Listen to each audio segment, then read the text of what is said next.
Hello, greetings. Gonna make some IRs the ghetto way because I don't have solid state power amp, but I got the ReAmp box running into the effects loop.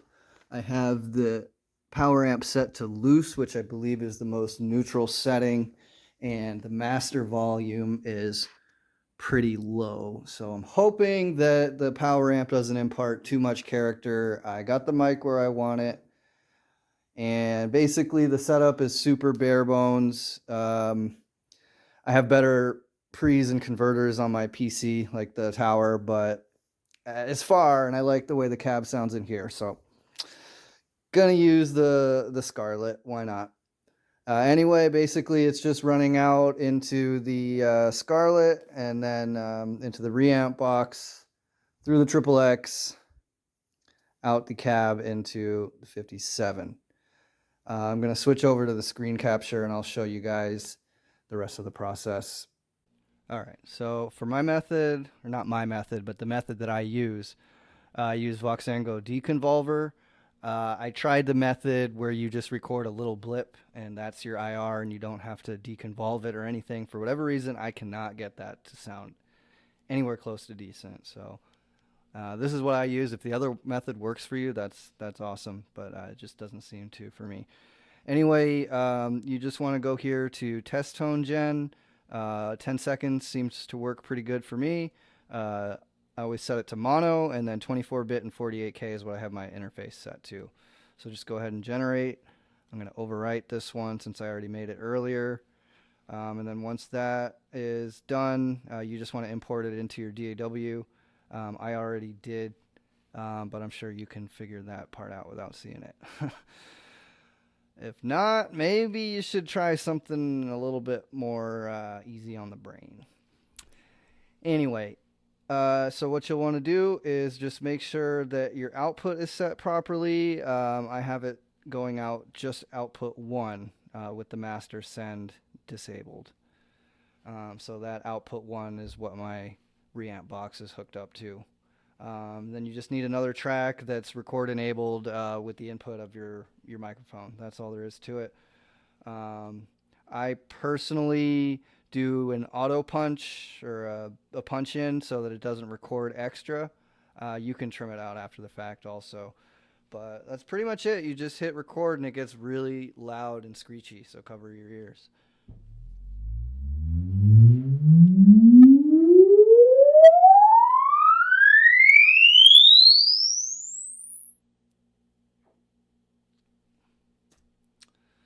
And there it is.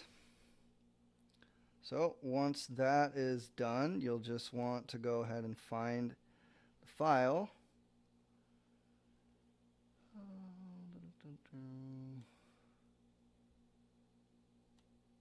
Once upon a time, you could find the directory there. I'll actually do some work.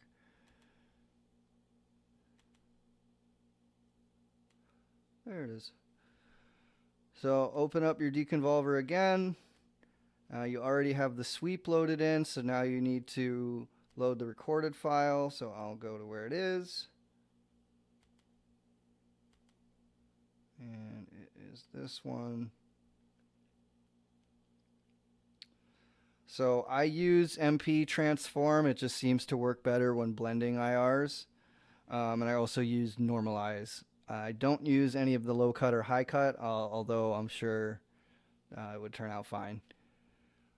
So once you got that all settled, just hit process. And there's the new IR. So we'll go ahead and name this Mesa Dust Cap Generic.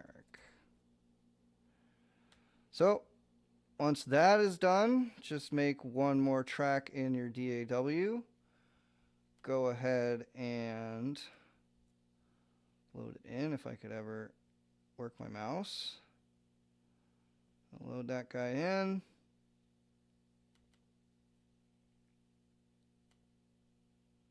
What I like to do is trim it down to 500 milliseconds.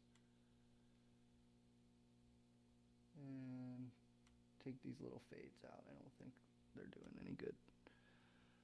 So, and then you just want to select that area, go to render it, Whatever DAW you're using, the process will be different, but if you're using Reaper, this is how I do it. So I do selected tracks, stems, time selection. Go ahead and select a directory. I'm just going to use the same one.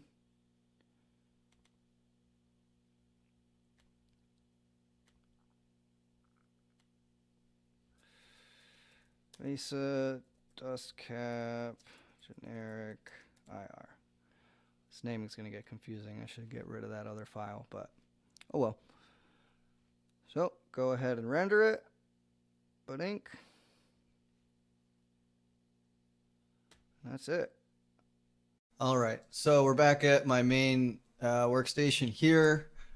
I got Amp Hub loaded up, just using a super basic setup, a little boost. There's the amp settings for the Bogner, which I actually really like this amp. And then I have the IR loaded up. For comparison, later on, we'll load up this one. So this is what it sounds like. I think I need to actually move the mic a little bit off the center. It came out a little bit brighter than I thought it would, but here's what it sounds like.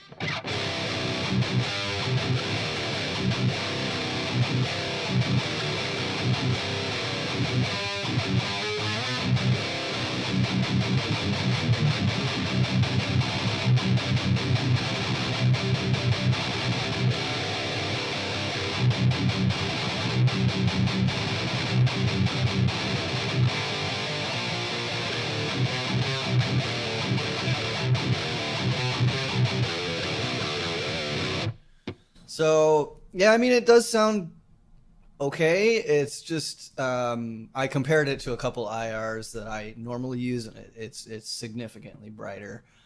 So this is the Amp Hub 4x12 Recto cab with the 57 as well, roughly in the same place. Just to be complete, I'll even move it to the same side of the speaker cone.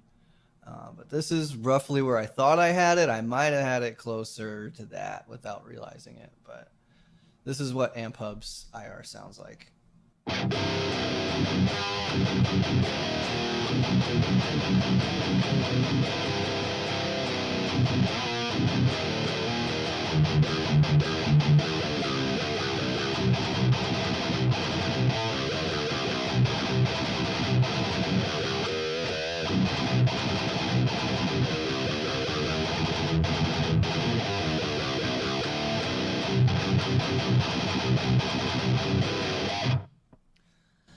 So yeah, that actually sounds great. Significantly better than mine, actually. I won't even try to act like mine is better, because the IRs that come with Amp Hub are super underrated in my opinion. You know, you do get a ton of amps with it, but the IRs that come with it are actually really good. But just to have a third comparison here, I'll also show an IR from Ed S at Mirror Profiles. His are some of my absolute favorites, if not my actual favorites. But this is his Mesa traditional. Mine is an oversized, by the way, from the year 2000. His is a traditional from 2003. So let's check this one out.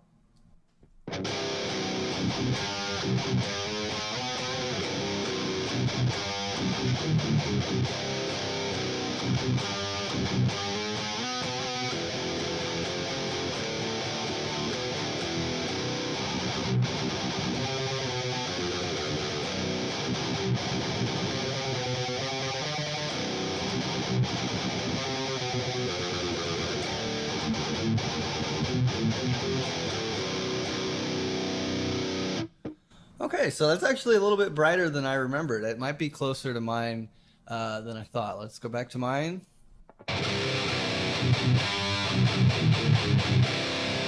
And then the mirror. Yeah, it's still significantly darker and more balanced. But the one last thing I'll show is that because we clicked that MPT button when processing the IR, we could actually blend with this other brand's IR pack, no problem. So, you know, this is clearly too harsh and bright, but we could start to try and dial that out a little bit by blending the other one.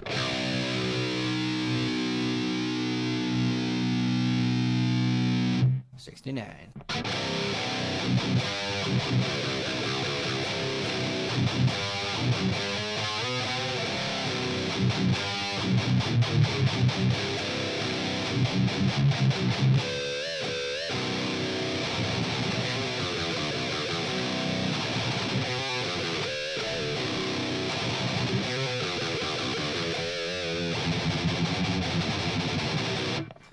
So, yeah, I mean, I might keep this IR around for blending and just kind of having something a little bit out of the scope of what I'd normally use, but I also think I'm going to go back to the drawing board and try and shoot some IRs that are more to my tastes. But either way, I hope it was helpful anyway.